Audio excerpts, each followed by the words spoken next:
The evil farmer is at it again, and now is the perfect opportunity for the animals to escape. Help the animals go from the barnyard to the pasture before the farmer realizes they are gone and brings them back. Play your cards, roll the dice, and get your animals to safety. The first person to get all their animals to the pasture is the winner. So what are you waiting for? Help your animals, and remember, don't just be a player, be the hero. Game setup. Each player chooses a color. Now deal the reference cards to each player. There's the standard roll and the heyday roll, so each person gets one of those. Those are going to become helpful later on. And then there is what to do on your turn, as well as tips and tricks. Each player gets one of those as well. Place 3 of your animals at the start. So whatever 3 animals you want, place them at the start. And then the 4th animal, you're going to place in the barnyard. You will notice on the game board, there are 3 lanes for each player. Next, take the poop chips and place them here where it says place chips here, as well as the farmer, place the farmer there. Deal 3 cards to each player face down. And place the remaining deck here. Players may now look at their cards. Now what to do with those cards, we'll go over a little bit later. And finally, the person that looks most like a farmer goes first. What to do during your turn. Now this card might be quite helpful on what to figure out what you do with your turn, but once again, more details are in the directions. But this gives you an overview of what you need to do. So here's what you do. You play cards, you roll the dice, you move your animals, then the opponents may move their animals, and then you have a decision to make. Do you continue rolling or do you stop? Now playing the cards, this is optional. So once you have your cards, you can play your cards on your turn. So it's your turn. You can decide to play your cards. However, it's optional. You don't have to. The only thing you got to follow is you can only play your cards before you roll the die. Also, you can play all your cards if you wish, or you can play none of them. You can play all of them on one animal, or you can spread them out. How you play the cards is up to you. But we'll go over the cards in 1 second. So, after you play cards, if you choose not to, the next thing you do is roll a die. You're going to roll just 1 die to start with. Now, once you're done with your roll, then you get to the point you can decide to keep going. Then if you decide to keep going, you roll 2 dice. And then of course you complete, the whole cycle we talked about. And then you do 3, 4, 5, up to 6 dice. But one thing you gotta keep in mind, if at any point in time you ever roll 2 farmers, during your entire turn, all your pieces go back. But let's show you what's on each die, just so you have a better understanding. You have a cow on one of your sides of the dice. And then you have a sheep on the other. And then you have a pig. Then you have a chicken. Finally, you have a farmer. That's what you don't want. And then you can't forget the poop. Now, once you roll your die, you get to move one of your animals. How you move your animal, the best way to figure that out is look at your reference card that says standard roll. If you look at standard roll, here's what it says. If I roll a cow, I can move a cow, sheep, pig, or chicken. If I roll a sheep, I can move a sheep, pig, or chicken. Pig, pig or chicken, and chicken, I can move a chicken. So the easier piece to move is the chicken, the harder piece to move is a cow. Whatever you roll on that die is what you can move, or a piece of lesser value.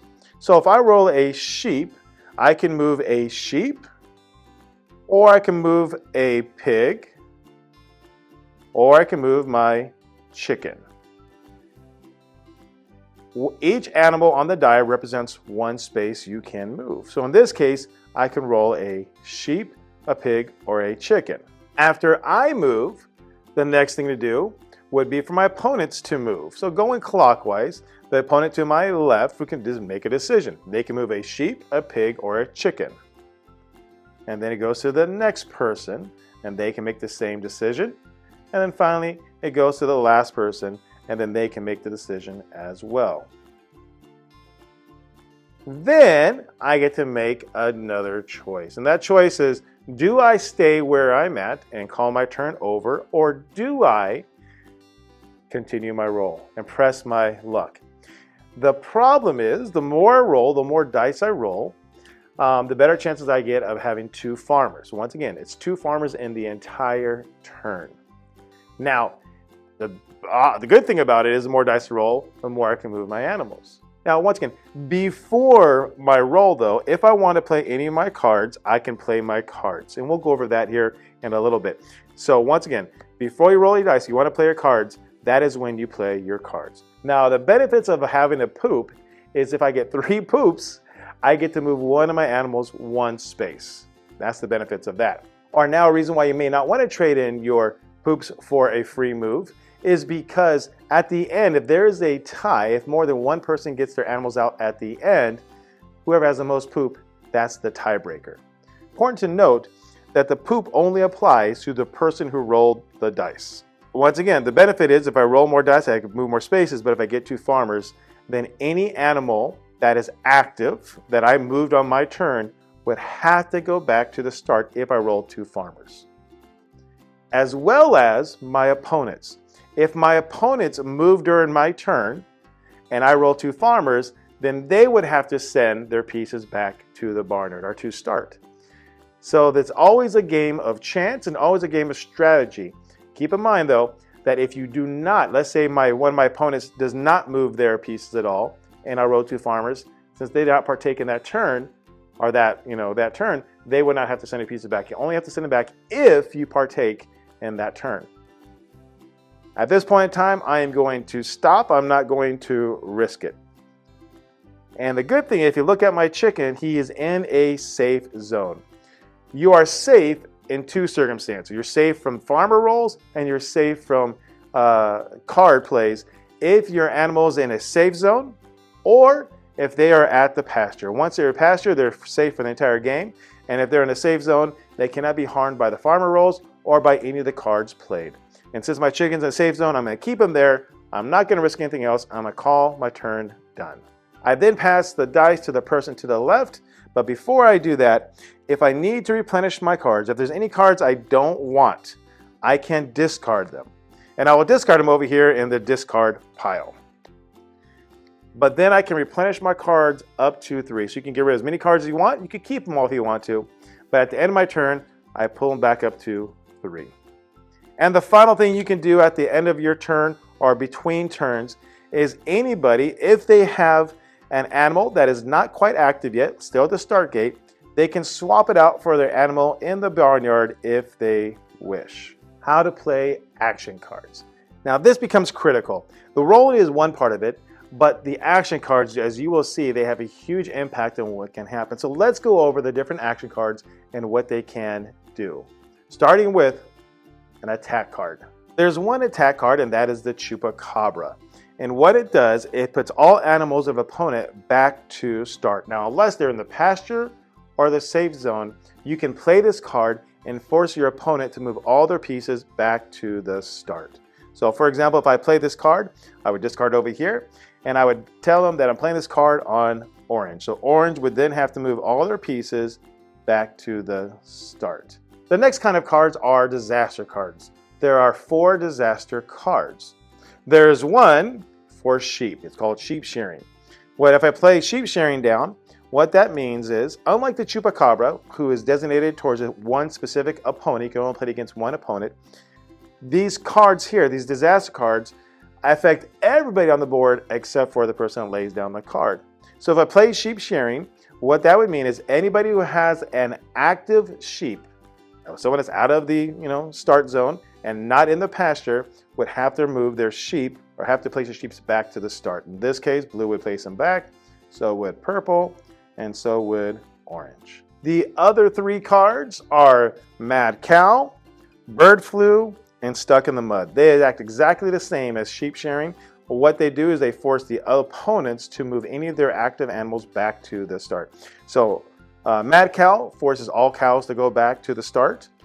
You have Bird Flu, forces all chickens to go back to the start. And you have Stuck in the Mud, which forces all pigs to go back to the start. Once again, it does not affect the person playing the card, but affects everybody else that's not in a safe zone or in a pasture. Next, we have 2 movement cards. There is Keep Moving, which allows me to place it and to move one of my pieces forward one space. So in this case, if I place it, then I move my chicken forward one space.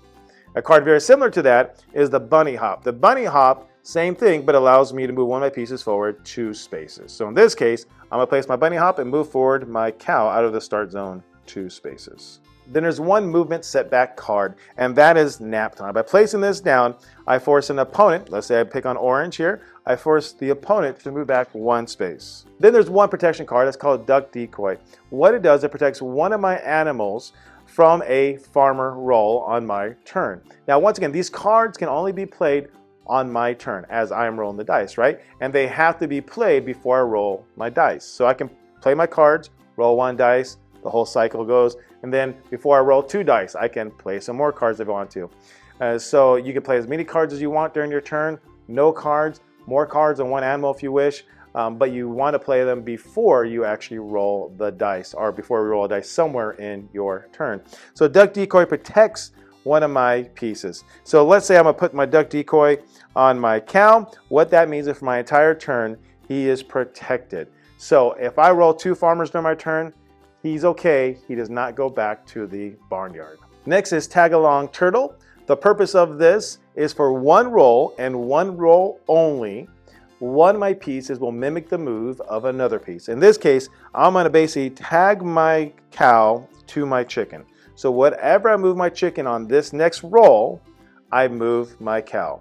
So if I roll in 3 dice and I basically roll a cow, a sheep, and a chicken, I can move my chicken 3 spaces. 1 for the cow, 1 for the sheep, and 1 for the chicken. 1, 2, 3. And since I have tag along turtle, I can also move my cow the same exact number of spaces. But once again, it's only for 1 roll. The next specialty card is called Swan Swap. You play it 1 time, and when you play it, you get to trade the spaces of 2 of your active pieces. Once again, a piece is active if it's out of the start zone. So in this case, if I play Swan Swap, what I do is I will trade the places of 2 of my pieces. So this is the easier way to move up the harder pieces to move. So if I play this down, Swan Swap, I'm going to trade places from my sheep and my cow. And the last card is a power-up card. It's called Heyday. What this is great for is it makes it easier to move your pieces. The requirement to move them is down 1. The best way to help you with this one is look at the reference card. It says Heyday Roll. If you look at that card, it tells you what it takes to move the pieces. So let's take a look at that. So if I roll a cow, I can move any animal. If I roll a sheep, I can move any animal. If I roll a pig, I can move a sheep, a pig, or a chicken. If I roll a chicken, I can move a pig or a chicken. And just for 1 roll, and once again, it only applies for 1 roll, only 1 roll only, I get to move my chicken for free 1 space. And that's on the very bottom, the chicken bonus. Now you normally want to play this when you're rolling a lot of die. So let's give an example here. Let's say I rolled 3 die. Before I roll my 3 die, I decided to play Heyday. And I play Heyday, and I roll the 3 dice. I have a chicken, a cow, and a sheep. Once again, for me, it's a little easier to put them in order. What this allows me to do, it allows me to move my pieces a little bit easier. So, for the cow, I'm going to move the cow. For the sheep, according to my Heyday roll, Heyday allows me to move my cow. I'm going to move my cow. And then for the chicken, I'm going to move my pig. And then finally, because it's a Heyday, once again, only once per roll, only 1 roll, I get a free move my chicken. I move my chicken here.